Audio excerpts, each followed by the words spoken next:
बिस्मिल्लाहिर्रहमानिर्रहीम अस्सलाम वालेकुम। आज हम डिस्कस करेंगे हैंड फीड के ऊपर कि हैंड फीड करवाना बर्ड्स को कितना आसान है और इनमें कौन कौन सी प्रॉब्लम्स हमें फेस करनी पड़ती है। जो मेन प्रॉब्लम हैंड फीडिंग में आता है वो क्या है, और इस तरह की छोटी छोटी डिस्कशंस करेंगे। और स्पेशली जब बच्चे सेल्फ होने के पास होते हैं तो लोगों के पास एक्सपायरी आना शुरू हो जाती है, तो वो उसकी क्या रीज़न है। देखें, सबसे पहले हम बात करते हैं जी डाइजेशन के ऊपर। मेन जो चीज़ है बर्ड्स में वो डाइजेशन है, कि डाइजेशन का प्रॉब्लम क्यों आता है, वो कौन सी वजूहत है। सबसे पहली रीज़न है जी टेम्परेचर। जो अगर आपके ब्रूडर का टेम्परेचर है वो हाई है तो आपका जो बच्चा है वो फीड डाइजेस्ट नहीं करेगा। इसी के बरक्स अगर ब्रूडर का टेम्परेचर वो लो है, अगर बच्चा सर्दी महसूस कर रहा है तो फिर भी वो टेम्परेचर जो है वो उसका ज़ाहिर सी बात है ज़्यादा है, तो वो फीड डाइजेस्ट नहीं करेगा। तो आपने ब्रूडर का जो टेम्परेचर है वो किस तरह सेट करना है, बड़ा आसान तरीका है। जब अगर फॉर एग्जांपल अभी बच्चा निकला है तो आपने तकरीबन 4-5 घंटे जो है वो आप सेम उसी इनक्यूबेटर में बच्चे को रहने दें। उसके बाद आप उसको 34 डिग्री पे ले आएँ, जो मेरी प्रैक्टिस है। 34 टेम्परेचर के बाद जैसे जैसे बच्चा बढ़ता जाएगा तो आपको खुद आइडिया होता जाएगा कि अब बच्चा गर्मी महसूस कर रहा है, तो आपने एक एक डिग्री ब्रूडर का जो टेम्परेचर है उसको कम करते जाना है। अगर आप ये काम नहीं करेंगे तो आपको खुद फील होगा कि बच्चा जो है वो हाँफ रहा है, कंफर्टेबल नहीं है। तो आपने इस चीज़ को ज़रूर नोट करना है, और बच्चा इस तरह जो है अपनी ग्रोथ भी अच्छी करेगा और उसकी जो डाइजेशन है वो भी नॉर्मल रहेगी।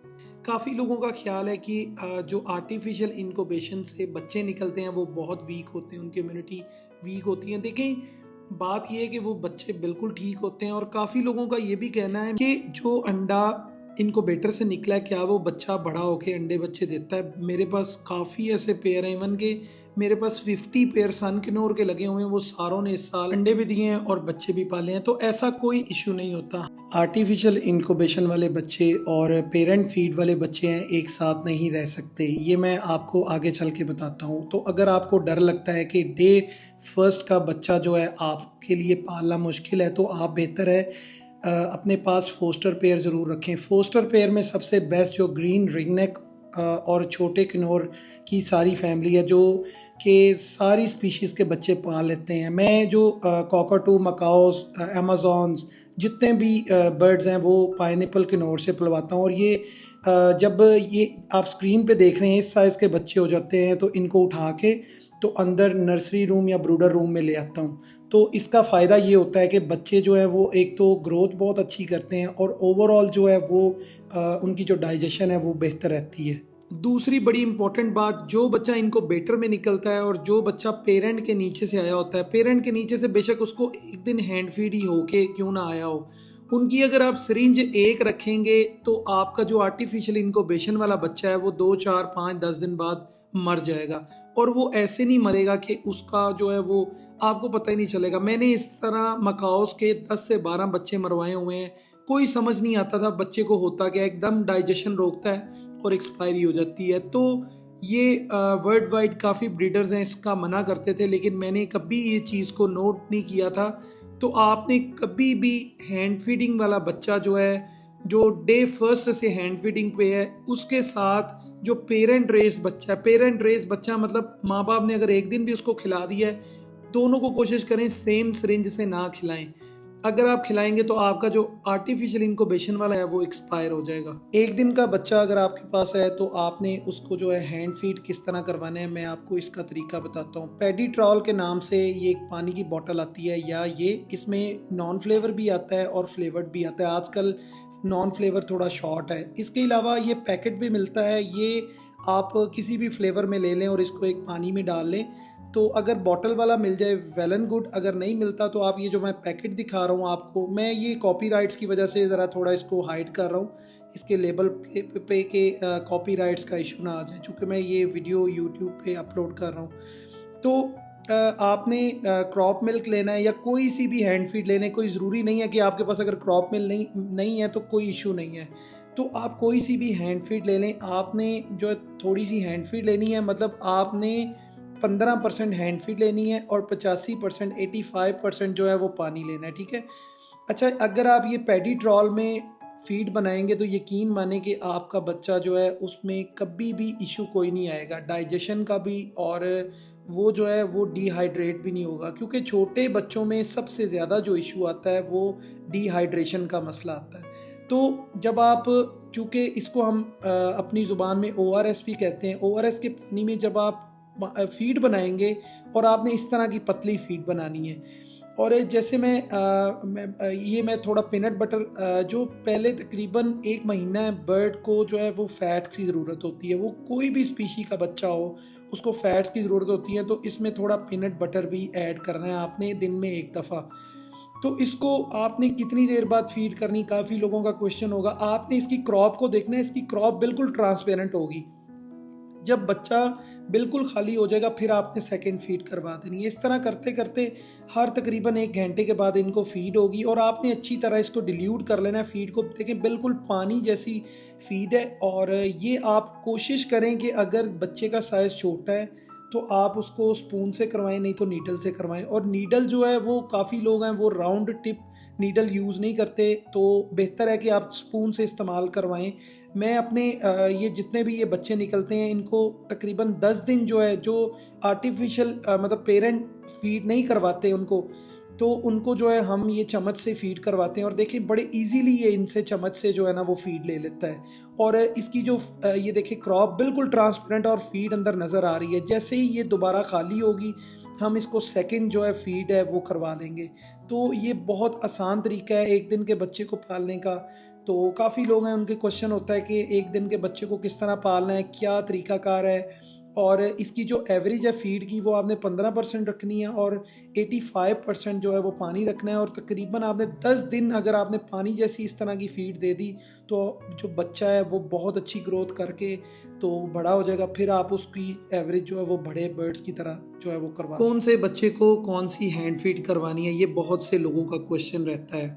मेरे बहुत अच्छे दोस्त अभी रिसेंटली मेरी उनसे मुलाकात हुई बाली में, रॉबर्ट नॉर्थ हैं, ऑस्ट्रेलियन ब्रीडर हैं। उन्होंने भी लेक्चर अपने में बताया कि 2 डिफरेंट ब्रांड्स जो आपको पसंद है उनकी हैंड फीड को मिक्स करके अगर आप बर्ड्स को करवाएंगे, डाइजेशन का प्रॉब्लम 50% रिजॉल्व हो जाएगा और उससे बर्ड की ग्रोथ बहुत अच्छी होगी। मैंने वापस आया हूँ, मैंने आके ये किया और यकीन माने कि बहुत फ़र्क पड़ा है। मैंने जो है वो सेटाकस हैंड फीड और केटी हैंड फीड इसको मिक्स करके भी यूज़ किया। उसके बाद न्यू केयर हैंड फीड है बेटा फॉर्म की, वो जो है और उसको और सेटाकस को मिक्स करके यूज़ किया है। मेरे बर्ड्स की जो ग्रोथ है वो दूसरे बर्ड्स की निस्बत जो है वो ज़्यादा अच्छी थी। बच्चों को आप फीड बहुत ज़्यादा देते हैं लेकिन फिर भी वो हर टाइम चीखते रहते हैं, उसकी रीज़न क्या होती है? आपने पहले महीने बच्चे को फ़ैट जो कंटेंट है वो ज़्यादा देना है। आप उसको हाई फैट जो है फीड एक टाइम पे 1 दिन में ज़रूर करवाएं ताकि उनका जो फ़ैट कंटेंट है वो पूरा हो जाए। चाहे वो बर्ड हाई प्रोटीन है लेकिन आप पहले महीने उसको जो फ़ैट कंटेंट है वो ज़्यादा दें। उसके बाद जब 1 महीने से बड़ा हो जाता है तो तब वो हाई प्रोटीन बर्ड है तो उसको हाई प्रोटीन पे शिफ्ट कर दें, और अगर वो हाई फैट बर्ड है तो उसको हाई फैट पे शिफ्ट कर दें। जिन लोगों के पास जो है वो डाइजेशन का बहुत ज़्यादा इशू आता है कि फीड बच्चे हैं वो हज़म ही नहीं करते, वो जो है 65% जो है वो पानी और 35% हैंड फीड और एक अच्छे ब्लेंडर के साथ उसको ब्लेंड करके फिर उसको दें। और उसका जो टेम्परेचर मैंने ऑलरेडी आपको बता दिया है, फीड का टेम्परेचर लाजम वही होना चाहिए। अगर वो फिर भी हैंड फीड हज़म नहीं करते तो आपने एक पपीता लेना है और उसके बाद, जिसको हम पपाया भी बोलते हैं, उसकी आपने बाहर से स्किन उतार लेनी है, उसका जो छिलका है। उसके बाद उसका जो पल्प और उसके बीज वो लेके आपने शेक बनाने वाला जो जिसमें हम मिल्क शेक बनाते हैं उसमें आपने थोड़ा पीडियालाइट पानी लेना है और उसमें वो पीडियालाइट पानी और पपाया और उसके बीज वो डाल के उसका जूस बना लेना है, ब्लेंड कर लेना है। उसके बाद वो नीम गर्म करके आपने डायरेक्ट बर्ड को देना है और वो बर्ड को जितना मर्जी दें, इवन कि उसको बर्ड को 2 दिन देते रहें, वो भी एज अ डाइट ही काम करेगा। उससे बर्ड की अंतड़ियों में जितनी प्रॉब्लम्स हैं, जितने डाइजेशन के प्रॉब्लम्स हैं वो रिजॉल्व हो जाएंगे। ये मैंने खुद तरीका आजमाया है, ये बहुत ही जो है कारआमद है। कोई भी दवाई देने से पहले ये आप ज़रूर आजमा लें, ये बहुत ज़बरदस्त चीज़ है। बहुत से लोगों के पास एक इशू आता है कि जब वो फीड करवा लेते हैं तो जो क्रॉप है, जो पोटा है, उसके अंदर नज़र आता है कि पानी अलग हो गया, फीड अलग हो गई है। उसकी मेन रीज़न ये है कि आपने फीड जो है वो अच्छी तरह हलाई नहीं। लेकिन कहते हैं कि जी हमने तो बहुत अच्छे तरीके से उसको हलाया है, कुछ किया है। तो उसका बेहतरीन तरीका ये है कि आपने जब हैंड फीड बनानी है उसका फार्मूला पढ़ें, उसको देखें। हर फीड बनाने का तरीका अलग है। जैसे कि न्यू केयर फीड है, उसको बनाने का तरीका ये कि उसमें पहले 50% पानी डालते हैं, उसको फिर अच्छी तरह हिलाते हैं, उसके बाद फिर आपने और पानी डालना है। मैंने एक हैंड ब्लेंडर रखा हुआ है। मैं हमेशा जब भी फीड बनवाता हूँ तो तकरीबन 5 मिनट वो हैंड ब्लेंडर उसमें चलता है, उसके बाद हैंड फीड डालते हैं। तो कभी भी डाइजेशन का या इस तरह का इशू नहीं आया। अच्छी डाइजेशन के लिए आपने सब बच्चों को 1 लीटर हैंड फीड में 6 ml सेब का सिरका डाल के देना है, जिससे डाइजेशन बहुत अच्छी रहेगी। इसके अलावा आपने 1 लीटर हैंड फीड में एक पत्ता एलोवेरा जेल का जेल निकाल के हफ्ते में 2 से 3 दफ़ा देना है। इससे जो हेल्थ जो है इसकी क्रॉप की वो बहुत अच्छी रहेगी और इसको कभी भी डाइजेशन का कोई इशू नहीं आएगा। और सेब का सिरका जो है आप दिन में 1 दफ़ा की हैंड फीड में ज़रूर ऐड करें। इसके अलावा आपने जो हैंड फीड में पानी यूज़ करना है वो कोशिश करें टैप वाटर इस्तेमाल ना करें, या वो फिल्टर्ड पानी होना चाहिए या वो मिनरल वाटर होना चाहिए। इसके अलावा कभी भी कोई ऐसा पानी इस्तेमाल ना करें, क्योंकि बहुत से लोग हैं वो कहते हैं कि हमारा टैंक जो है वो साफ़ है, लेकिन कुछ ऐसे बैक्टीरियाज होते हैं टैंक में जिसकी वजह से डाइजेशन का इशू होता है। तो ये चीज़ मैंने भी फेस की हुई है, इस चीज़ से अवॉइड करें। अब हम बात करते हैं जी कि जब बच्चे फुली कवर्ड हो जाते हैं और जब हम इनको केजेस में छोड़ देते हैं तो तब इनको जो है हमने किन केजेस में शिफ्ट करना है और इनकी किस तरह केयर करनी है, क्योंकि इस स्टेज पे सबसे ज़्यादा जो है वो बच्चे एक्सपायर होते हैं। क्योंकि ये ऐसी स्टेज है बच्चों को खुद समझ नहीं आता, वो हमें लगता है कि वो खा पी भी रहे हैं लेकिन वो हैंड फीड भी नहीं ले रहे होते और बच्चे जो है वो फ्लाई कर रहे होते हैं।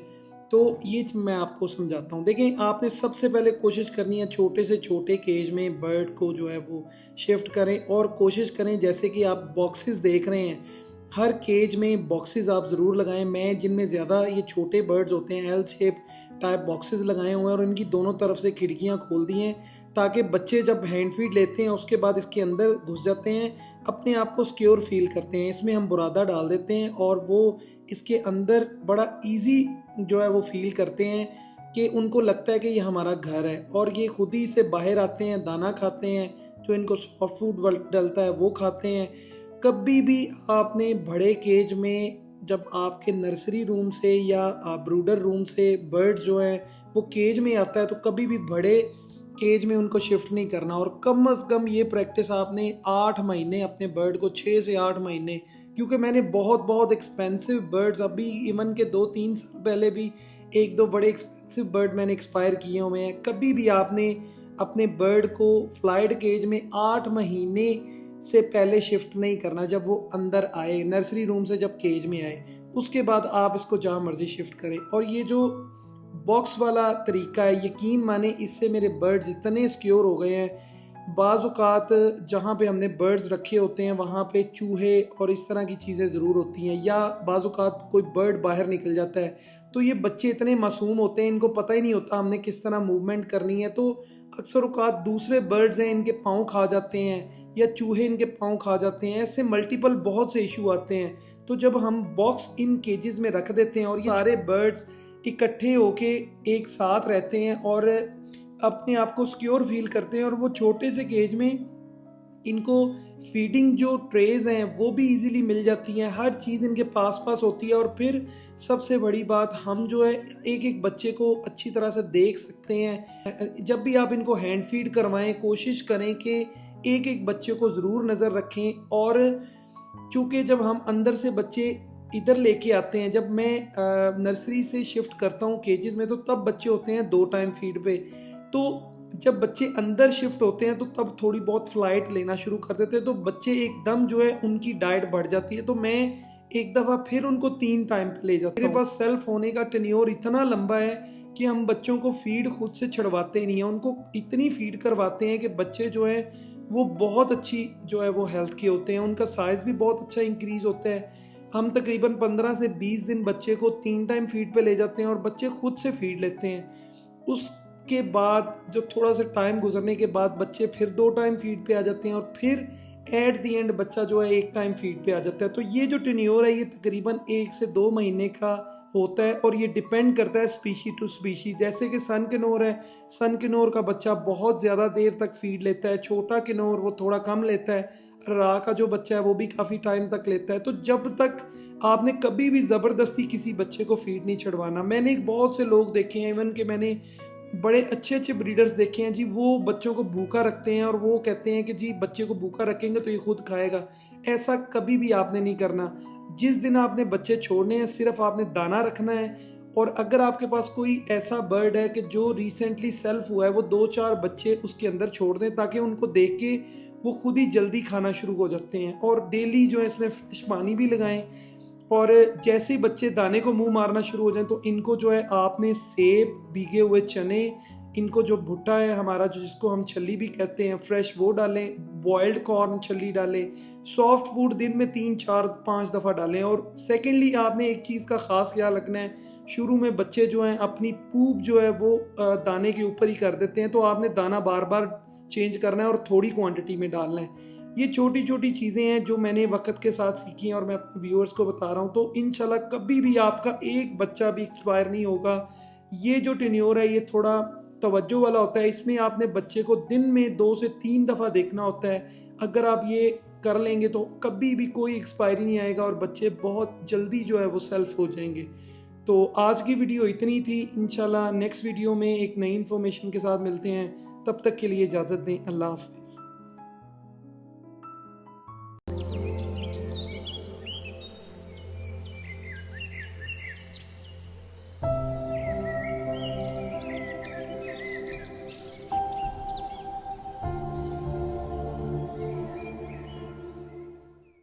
Like, subscribe and share my Adil Chaudhry YouTube channel.